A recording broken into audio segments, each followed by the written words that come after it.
Olá, seja muito bem-vindo a mais um programa Palavra Aberta. Nesta edição, nós vamos falar sobre um tema que vem gerando polêmica entre os agentes da segurança pública: o uso de câmeras presas na farda que gravam as ocorrências policiais. Um projeto de lei que está em análise na Câmara autoriza os policiais a escolherem se querem ou não usar o equipamento. O autor da proposta é o deputado Sargento Portugal, do Podemos do Rio de Janeiro, e ele é o nosso convidado. Deputado, muito obrigado por participar do programa Palavra Aberta. Obrigado. Para a gente começar, eu queria apresentar um argumento muito comum nas discussões sobre as chamadas body cams, aí, as câmeras corporais, que o uso delas poderia ajudar a reduzir a letalidade policial. Que posição que o senhor tem a respeito dessa questão? Marcelo, quero te agradecer pelo convite. É fundamental que a gente abra esse diálogo, porque como policial militar do Estado do Rio de Janeiro, que eu sou, estou agora reformado por conta do mandato, há quase 23 anos, eu não vejo a câmera hoje usada para beneficiar o agente de segurança pública. Isso é fundamental a gente discutir aqui. Ela tem sendo usada para inúmeras coisas, menos para favorecer. Então, o que me preocupa nesse momento é garantir ao quê? A gente está preocupado com o quê? Porque o agente precisa do nosso respaldo. Ele quer trabalhar com segurança. Ele não está preocupado de colocar a câmera ali e trabalhar certo, porque 99,9% trabalham correto, trabalham certo. Não existe preocupação em relação a isso. Alguns vão querer falar de corrupção e disso e daquilo, esquece. A esmagadora, a tropa é honesta. Entendeu? Tem que ficar registrado para todo mundo que acompanha a gente, a população que descansa em casa, saiba que tem um agente ali honesto trabalhando para ela. Então, ele tem uma visão que tentaram trazer de fora, entendeu? E o engraçado é que, primeiro, a gente poderia ter colocado as câmeras sim, mas a gente primeiro poderia ter cuidado mais da qualidade onde os membros de segurança pública trabalham. Poderiam ter feito outros investimentos. Então, nós estamos ilhados. O cenário do Rio de Janeiro, como eu falei bem, sou policial lá, entendeu? Em que é um cenário de guerra, diferente de qualquer outro estado. Não relato isso com nenhuma alegria, nem com felicidade. O estado do Rio de Janeiro está vivendo um cenário complexo. Todo mundo analisa na televisão. Você vê ao mesmo tempo notícias da guerra no Iraque, no Iraque não, lá com Hamas, entendeu? Você está vendo o que está acontecendo aquilo ali e ao mesmo tempo estava o cenário do Rio de Janeiro com ônibus queimados, 35 ônibus. A população ilhada, entendeu? Sem saber como ia voltar para casa ou não. Então, as mesmas imagens estavam circulando no Brasil. A gente preocupado com o exterior, a gente acompanhando no Rio de Janeiro, para você ver como é tão complexo. Então, o que chega para mim hoje é que os agentes não querem usar essa câmera agora, nesse momento, da forma que ela está sendo cobrada. Você não pode ter uma câmera que está sendo usada não para te auxiliar.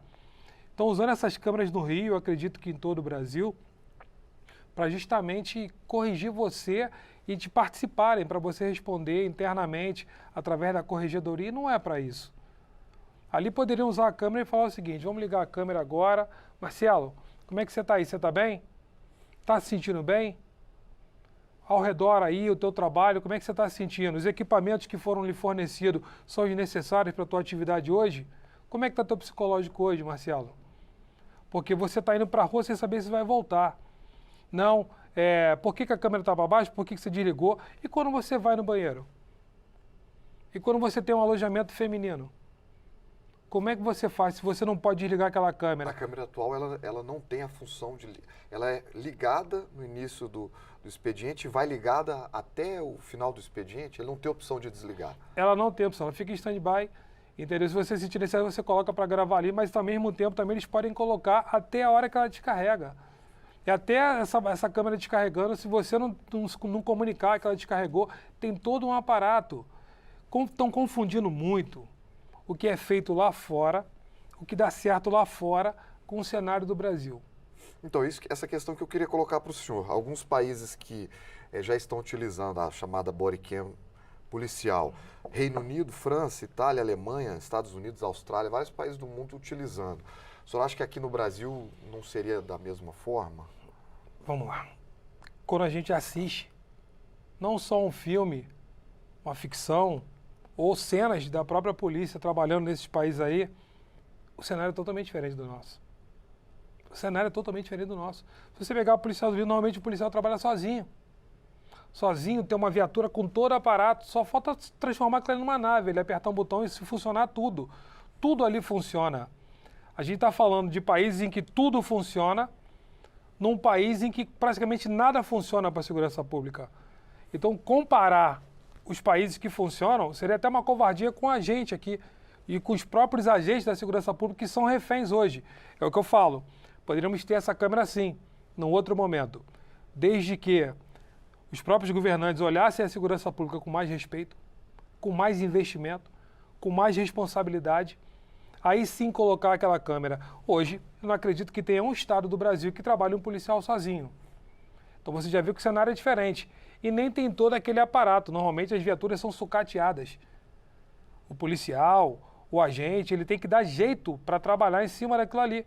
Então é mais uma responsabilidade que foi imputada para ele e que não está trazendo nenhum retorno para ele nesse momento, a não ser mais preocupação de um trabalho que já é tenso, não é fácil por conta do cenário em que a gente vive. Reitero isso, bato nessa tecla o tempo todo, desde quando cheguei aqui em fevereiro. O cenário do Rio de Janeiro é de guerra. E isso aí vai para todos os outros estados que eu estou vendo, Bahia, Rio Grande do Norte, onde não tinha violência, está começando a expandir mais. Por quê?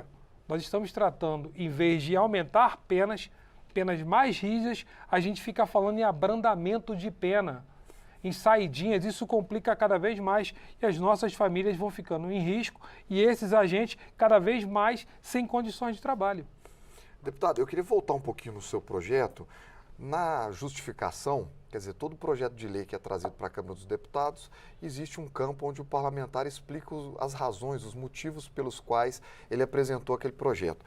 No projeto do senhor, um dos argumentos que eu achei lá marcante foi uma questão que o senhor colocou de que existiria uma ilegalidade no uso da câmera, uma vez que você estaria obrigando o agente de segurança pública a produzir provas contra si mesmo. Como seria? Explica para a gente esse argumento.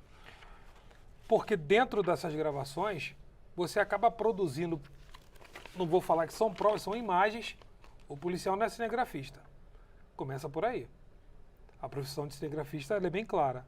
O policial não é isso. Então já estão imputando a ele algo que ele não faz. Então, nós não temos como passar para as imagens toda a sensação do que está acontecendo ali. Você pode não ter uma imagem do 360 ou o que está acontecendo ao redor, desde o início da ação até o final. O policial vai estar gravando aqui, frontal, e o que está acontecendo aqui e dos lados. Então, quer dizer, nem sempre o que vai ser passado vai ser visto como uma prova favorável a ele. Então, ele vai acabar produzindo provas para aqueles que vão até avaliar com o máximo de respeito.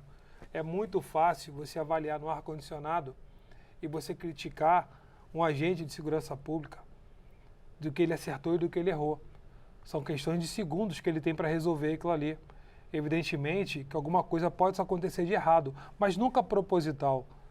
Pode ser que às vezes um tiro que tenha pego errado, com certeza aquele agente não escolheu errar aquele tiro.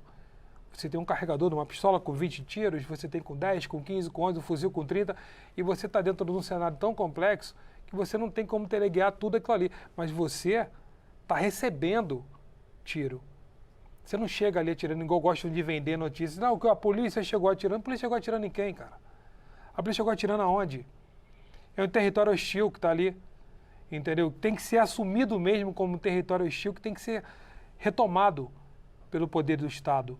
A gente não pode deixar o poder paralelo dominar. Então, naquele momento ali, em que pessoas do outro lado interpretam como a própria DPF 635, entendeu? Que fala das operações policiais, como é que a gente vai agir no Rio de Janeiro. Então eu tenho que avisar que eu vou atuar no dia tal, tantas horas, estou avisando para todo mundo sair. E com certeza nós não gostaríamos de estar entrando ali para fazer isso. Porque dentro da comunidade,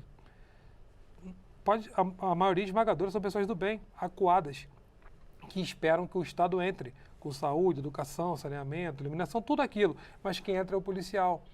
E quem entra é o policial sendo recebido por uma minoria agressiva, desses narcoterroristas que ficam lá dentro, traficantes com milicianos, que envolve todo esse cenário hoje em dia, recebendo a polícia atira e o policial tem que revidar, mas com uma câmera ainda para cada vez travar mais. Se o senhor me permitir, Marcelo, há mais ou menos 3 semanas, o que eu venho falando nesse pedido aqui, desse projeto de lei, ele se concretizou. Esse projeto de lei aqui, ele foi protocolado em 15 de julho, não foi agora. E há 3 semanas atrás, a gente teve no Rio de Janeiro uma operação da Polícia Militar em que, de forma totalmente irresponsável, o secretário da Polícia Militar, ele abriu essas câmeras ao vivo para uma emissora de televisão, comprometendo a localização dos policiais naquele momento e, pior, expondo dados, porque cada câmera tem um RG, tem uma matrícula. Então você está expondo os dados daquele agente que já está ali num cenário complexo, nem sabia que estava passando ao vivo numa emissora.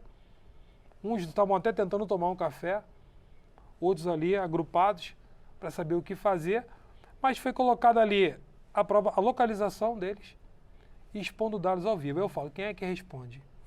Deputado, e qual o cenário hoje? As câmeras estão desaparecendo, estão sendo mais colocadas ainda nos estados? Como é que o senhor está enxergando? Pelo contrário, tem estado que está retirando, está suspendendo a utilização delas. Eu espero que o próprio governo federal tenha a sensibilidade de aceitar isso e não forçar, porque eu acho que fica discricionário de cada estado avaliar a situação. Pode ser que a gente tenha um estado mais tranquilo, que seja naquele momento ali, conversaram com a sua tropa, conversaram com os agentes de segurança pública e falar, vamos instalar essas câmeras, o que vocês acham? Ela vai ser favorável para vocês, porque nunca teve essa conversa. É instala e ponto. O outro lado não pôde entrar com contrapartida. Eu não sei nem se alguns comandantes fizeram a contrapartida, mas eu falo em nome de milhares por todo o Brasil que nós não queremos nesse momento as câmeras. Tá certo. Se ela for utilizada com a nossa vontade para produzir algo favorável a gente na nossa defesa. Deputado, nosso programa chegou ao final. Quero agradecer ao senhor pela participação. Muito obrigado por discutir com a gente essa questão das câmeras corporais pelas polícias. Obrigado pelo convite. Estarei sempre aqui que for convidado. Um abraço. Opa. Eu conversei com o deputado Sargento Portugal, do Podemos, do Rio de Janeiro, sobre o uso de câmeras corporais pelas forças de segurança pública. Se você quiser compartilhar esta entrevista, basta acessar a página da Câmara dos Deputados na internet ou procurar pelo nosso canal no YouTube. Siga também as nossas redes sociais. Muito obrigado pela sua audiência e até a próxima.